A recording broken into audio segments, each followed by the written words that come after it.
Tere kõigile ka minu poolt. Mina olen siis Karel Püüa, arheoloog Saaremaa muuseumis.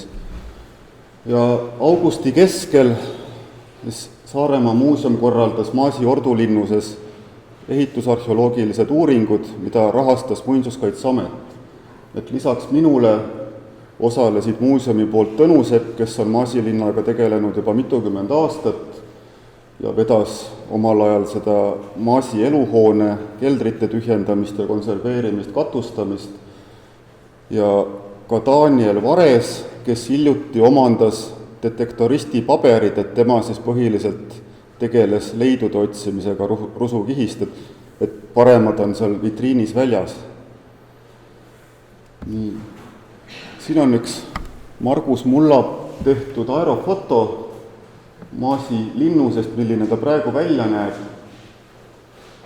Et siin on siis kesksel kohal on see eluhoone ja on teada, et hoone koosneb kahest ehitusjärgust. See, mida ma praegu näitan, on varasem ehitusetapp, mida on hiljem siis pikendatud.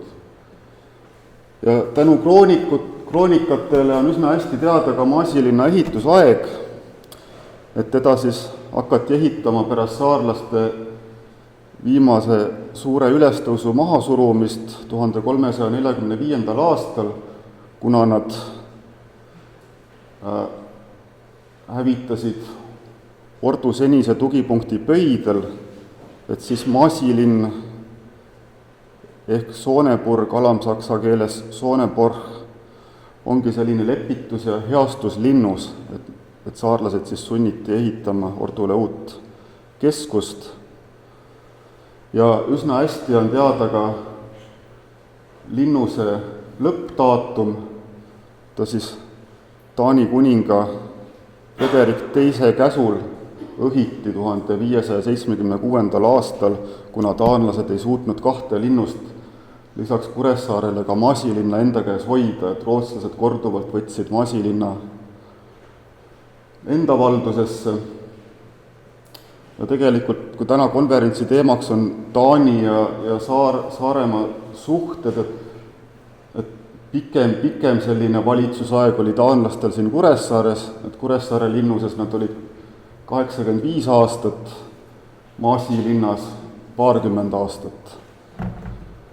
Ja arvestades seda, et Kuressaares nad ehitasid välja esimesed bastionid ja muldkindlustused ja hakkasid ehitama ka linnakindlustusi, et ilmselt siis taanlastel on suur panus ka Maasi linna muldkindlustuste väljaehitamisel.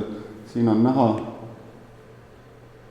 sellist bastioni, mis on juba siis Liivi sõja ajal täiesti olemas. Ja tõenäoliselt on siis ka seal muid muldvalle ja kindlustusi ehitatud. Nii, see on esimene siis Maasi mõisa rootsiaegne plaan, et linnus on siis kujutatud siin üleval, et kahelt poolt siis merega piiratud, et üsna selline skemaatiline plaan. Nii, ja on kaks päris mitmel pool publitseeritud sellist joonist Maasi linna siis linnusest, et vaatamata erinevatele arhiiviotsingutele siin ei ole õnnestunud kuskilt Maasi linna mingeid ajaloolisi plaane rohkem leida, ei Taanist, Lätist, ka Rootsist, et see on siis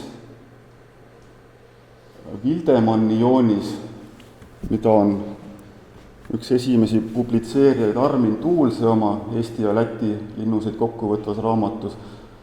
Ja siin on näha siis see eluhoone vanem osa, hiljem pikemaks ehitatud, siin on näha müürilõiku ja ka sellist hoonetiiba linnuse lõunaküljel. Hiljem on siis ehitatud suurem ringmüür, on tekkinud mere poole selline uus eeslinnus ja on lisatud ka nurgatornid ja selline omalaadne bastion on välja ehitatud. Ja Armin Tuulse on siis arvanud, et Maasi linna pealinnuse näol on tegu sellise redutseerunud konvendihoone tüübiga, see tähendab siis nagu konvendihoone säästuversioon, et kui Kuressaares on hoonestatud kõik 4 külge, siin on 2 külge ja Villem Raam omalt poolt on arvanud veel, et ta on selline redutseerunud konvendihoone ja kastelllinnuse segatüüp. Nii, siin on teine teadaolev plaan, siis Reinhold Kuulekese joonis, mis on ERMis on ta originaal ja kui Tõnu teda otsis, et siis ta ei olegi Maasilinnaga otseselt seotud, vaid ta oli seal nime all Saaremaa Muhu linnus vist. Et ilma seletuskirjata joonis seetõttu on päris raske öelda, et mis eesmärgil ta on tehtud, aga üsna detailne, et isegi siit eluhoonest on tehtud lõikeid. Ja siin on samamoodi enam-vähem siis sama pilt, mis eelmisel. Et on selline algne pealinnus ja hilisem siis suurem ringmüür ja muldkindlustused, bastionid seal ümber. Et tõenäoliselt siis Maasilinna ehitus on kestnud nagu Kuressaareski lakkamatult, kuni ta siis nii-öelda õhkulaskmiseni, et 14. kuni 16. sajandi on pidevalt teda ümber ehitatud ja täiustatud, sest alglinnus on mõeldud siiski eelkõige ammunoolte ja külmrelvade vastu kaitseks, aga 15. sajandil, kui tulid hooga peale suurtükid, et siis oli vaja juba natukene teistsuguseid kaitseehitisi. Nii, ja Kalvi Aluvee on jälle läinud oma teooriatega natukene teist rada, et tema seisukoht on siis, et Maasi alglinnus oligi selline laiendatud elutorn tüüpi majalinnus, et oligi selline 3-korruseline hoone, mis on siis hiljem ringmüüriga ümbritsetud.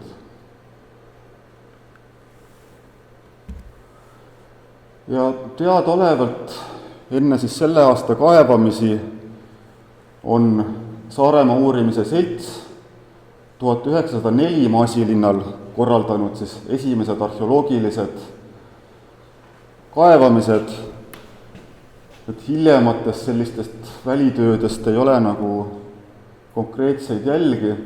Ja siin on siis kuigi muu materjal ja mingid kirjeldused on kadunud, et Saaremaa muuseumis on 10 fotot säilinud nendest kaevamistest. Nagu te näete, 1904 Maasilinn nägi välja enam-vähem selline rohtunud küngas mere ääres, kui siis kaevamisi alustati. Nii, siin on üks vaade nüüd merepoolselt küljelt, praegugi on näha seal hoone keskel selline auk, mille siis ilmselt Saaremaa uurimise seltsi inimesed seal juba välja kaevasid. Siin on näha ka linnuse nurka, mis on välja kaevatud, ja see on siis praegu lõunapoolne ehk see hoobipoolne külg, et nagu näete, tohutu kivirusu eemaldamine käib. Ja need jäljed on põhimõtteliselt täna kõik näha, mis nad omal ajal seal tegid. See on mu üks lemmikumaid fotosid, et meenutab selliseid 20. sajandi alguse Egiptuse kaevamisi, mis on filmidest näha, et mehed istuvad kuskil päikese varju all, joovad veini ja siis mustatöö tegijad toovad vahepeal, näitavad neile mingit keraamikat või uhkeid leide, et siin on ka näha 2 ülikondadest siis mureliku näoga arheoloogi seisavad ja kohalikud talupojad labidatega, mis teevad seda kaevamistööd. Nii 2000 kuni 2004 siis Tõnu Sepa juhtimisel toimusid Maasi eluhoones keldrite tühjendamine, müüride konserveerimine ja katustamine.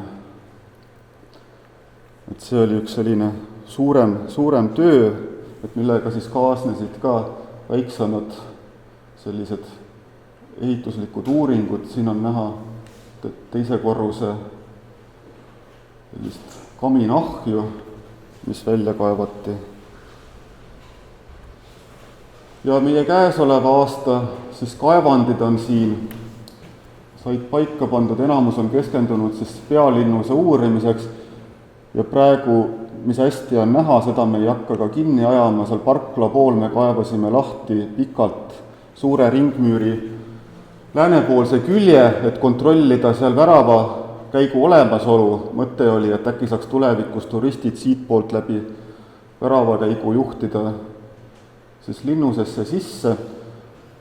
Väravakäiku küll välja ei tulnud, aga müür on väga ilus vaadata siiamaani.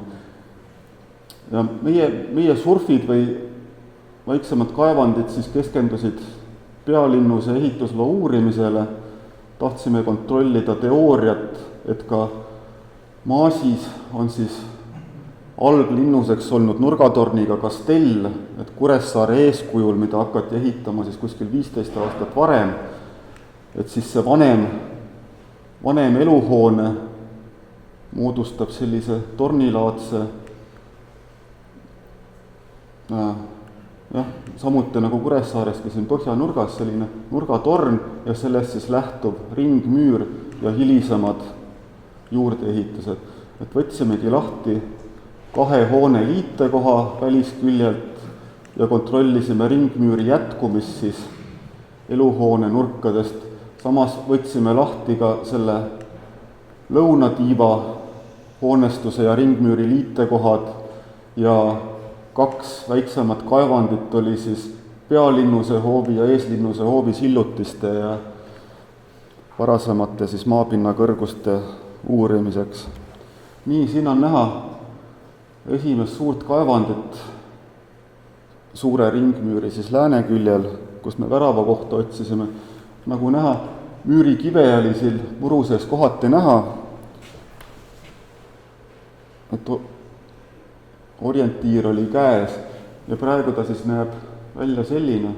Värava kohta me küll ei leidnud, aga juba selles lõigus on väga mitmeid erinevaid ehitusetappe sellel müüril ja turistile ta mõjub üsna atraktiivselt, et pealt ta on murumättaga kaitstud see müür ja erilist konserveerimist praegu ei vaja, et jääb avatuks. Nii, siin on üks vaade, nagu näha, teeb päris selliseid imelikke jõnkse see müür siin.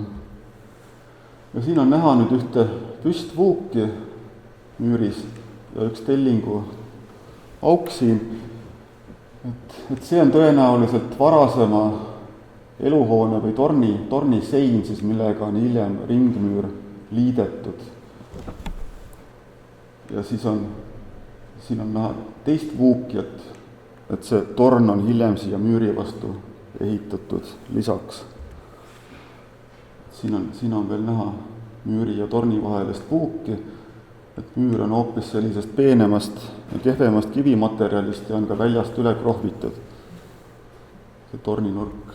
Nii, järgmine kaevand siis võtsime lahti vanema selle eluhoone osa ja uuema osa liitekoha, et kontrollida, kas ka seal on mingi piki vuuk või mismoodi ta on seal lahendatud omal ajal. Siin on näha seda kaevandit, et vanema selle eluhoone laiuseks on kuskil 20 meetrit ja uuem juurdeehitus on kuskil 26 meetrit. Et siis selle liitekoha võtsime lahti ja selgus, et nagu Kuressaare linnuse vanima Sturvoldi torni juures, nii ka siin on jäetud, ei ole mingit sirget puuki torni nurgas, vaid on jäetud sidekive ühtlase sammuga, mis torni nurgast kuskil 30 sentimeetrit eenduvad, et siin on 4 sidekivi, et selge kavatsus siis sellise elutorni püstitamisel oli jätkata ka tema nurkadest ringmüüri ehitamist edaspidi. Et esmalt oli vaja ikkagi mingi selline elu ja kaitse torn püsti panna. Kuressaares näiteks on koos torniga on ringmüüri vundamendid ja ilmselt ka mingi alumine osa on juba valmis ehitatud, siin me nii sügavale ei läinud, et seda kindlalt praegu väita. Ja siin tuli veel välja üks selline veerenn või veesüliti, mis asub siis 2. korruse kõrgusel praegu, et nii. Ja see on siis selle uuema eluhoone nurk, et kontrollisime, kas sealt läheb ringmüür edasi. Läks edasi küll. Siin on näha meie põhilist töövahendit, õnneks ei olnud mingit kultuurkihi käsitsi kaevamist ja sõelumist, et kuna tegemist oli sellise rusukihi eemaldamisega, saime väga mõnusasti oresehituse kopplaadurit kasutada, mis suutis igale poole ronida seal. Nii Tõnu Sepp siin nüüd harjab seda müüri, et jah, selgelt siis ringmüür jätkub eluhoone uuema osa nurgast ja nagu ilmnes, siis seespool on selline pikivuuk, et see eluhoone uuem osa tundub, on ehitatud juba vastu valminud ringmüüri, et ennem ehitati ringmüüri sellest vanemast elutorni osast edasi ja hiljem on siis müüri vastu ehitatud see eluhoone pikendus ja samas on ka ringmüüri seestpoolt paksendatud. Et praegu siin müüri paksus oli kuskil 1,20 m, see on kuskil 2. korruse kõrgusel, et Kuressaares on natukene paksem tõenäoliselt see olnud, aga ilmselt ajas asja ära. Nii, ja siin võtsime lahti, ringmüür jätkus kuskil 6,5 meetrit, et millegi pärast eluhoonet siia nurgani välja ei ehitatud. Et seda põhjust ei oska väga täpselt praegu kommenteerida, siin on siis näha Daniel Vares metalliotsijaga. Nii, ja võtsime lahti ka selle vanema elutorni teise nurga, siin on ka näha samuti, et on sidekive jäetud ringmüüri ehitamise jätkamiseks, aga üsna üllataval kombel tuli välja siit kohe kõrvalt arvatav laskeava ja selle kõrval siis 2 trelliauguga aknaava, et jäi mulje, et nad on ringmüüri hiljem sisse murtud sekundaarselt, kui seda eluhoone tagust osa on hakatud ka hoonestama, aga praegu midagi kindlalt ka väita ei julge. Nii, üks vaade veel siin, et jah, selline omapärane lahendus, et tundub, et laskeava on siin torni nurgas ja siin on siis näha sellist raidpiita aknaaval ja kaks trelliauku seal trellid ees. Ja rusukihis saime kätte ka selle ruumi välisseina, mis on siin säilinud. Nii, ja siin on vaade siis linnuse lõunapoolsele hoonestusele, et siin on näha, muru seest paistavad müüri jäänused, ilmselt ka mingid vaheseinad siin jooksevad ja siis suurem müür on siin põndakus. Nii, siit jookseb ringmüür parklapoolsel küljel ehk siis lääne pool ja siin on seesama hoonestuse liiniliite koht, et see hoonestus, lõunatiiva hoonestus on siis ka rajatud juba vastu valmis olevat ringmüüri. Nii, siin on veel näha seda sama kaevandit. Ja siin on, surf on siis selle pealinnuse hoovis, et Murumätte alt tuli välja selline ebakorrapärastest paekividest laotud sillutis, see on siis lubimördiga sinna sängitatud, et selline täitsa korralik pint tuli välja sealt hoovist. Ja siin on näha siis sellist alumist kivirida, et see ilmselt moodustas hoovi mingi varasema tasandi, et lihtsalt segatud sellise mullapinnase peale laotud kivid ja siit kivide vahelt siis Daniel leidis ühe ammunoole otsa, see on ka seal vitriinis väljas, et julgeks dateerida selle ammunoole 14. sajandi lõppu, 15. sajandi algusesse. Et paar sellist ammunoole otsa on ka siit Kuressaare linnuse kaevamistel välja tulnud. Et jah, et selle hoovis siis eristus 2 sellist erikõrgustel sillutist. Nii, ja võtsime paarist kohast lahti ka ringmüüri idapoolse külje. siin on siis näha ringmüüri jätkumist eluhoone idapoolsel küljel ja siin on siis teine koht, kust me ootasime, et see lõunapoolne hoonestus liitub ringmüüriga, aga paistab, et see hoonestus ringmüürini välja ei ehitatud, et see on kummaline, et umbes sama vahe nagu siin, et eluhoone ja ringmüüri vahele jäi kuskil 6,5 meetrit, on ka see lõunapoolne hoonestus kuskil 6,5 meetrit on tühjaks jäetud, et kas seal on siis tegu mingi väravaga või mingi varasema hoonestusega, ei oska hetkel öelda. Siin on näha nüüd see ringmüüri jätkumine, mille me lahti võtsime, eeldatav liitekoht, tegelikult see lõunapoolne hoonestus keerab siit ära ja võtsime lahti siis lõunapoolse liitekoha, selle hoonestuse. Et siin on muru sees veel näha need kogu seda hoonete liini, siis ta keerab siit. Nii, et see põhjapoolne eluhoone ja lõunapoolne hoonestus, siis siin kadaka taga on näha ringmüüri ja selle vastu ehitatud siis lõunapoolse hoonestuse otsaseina, nagu näha, ta on saanud kõvasti tulekahjustusi, et seal on toimunud mingi suurem põleng ilmselt.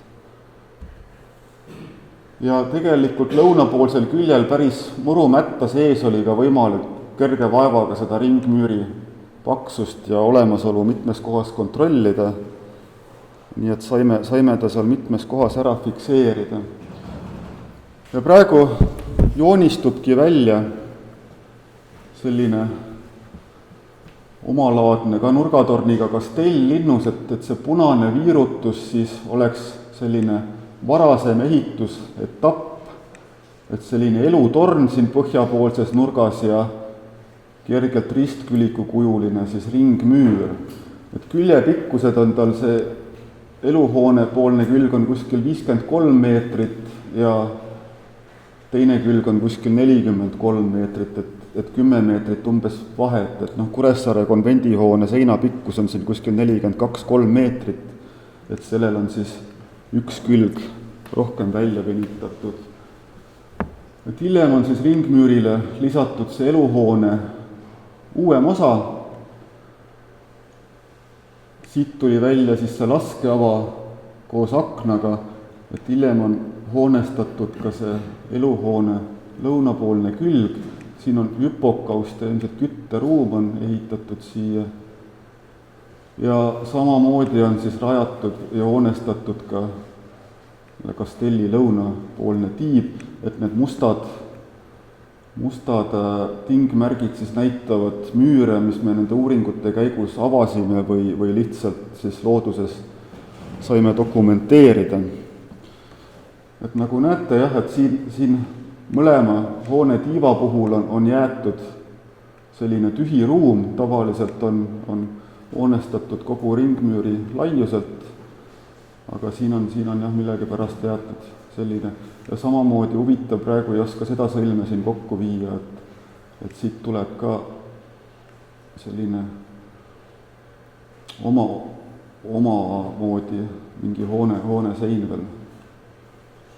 Et ühel plaanil ongi näidatud tinglikult, et see väravakäik võiks asuda kuskil siin idapoolsel küljel, aga see vajab tulevikus veel kontrollimist.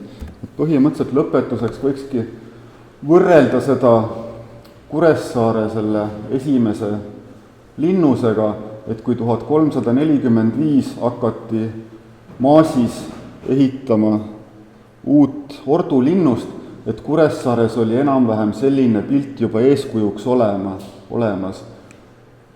Et vanem torn Stuurvolt, siin on näha jäetud sidekive ringmüüri kõrgemaks ehitamiseks. Samamoodi on meil selline väiksem hoonemaht on torni taga olnud ja siis selline korrapärane ringmüür, et hiljem ta on siis konvendihooneks ümber ehitatud. Et praegu tundub jah, et ordu on võtnud otseselt eeskuju Kuressaare sellest vanemast Kastelllinnusest, kui nad hakkasid Maasilinnas enda linnust ehitama. Et sellega on vist kõik praegu minu poolt. Nii, suur tänu!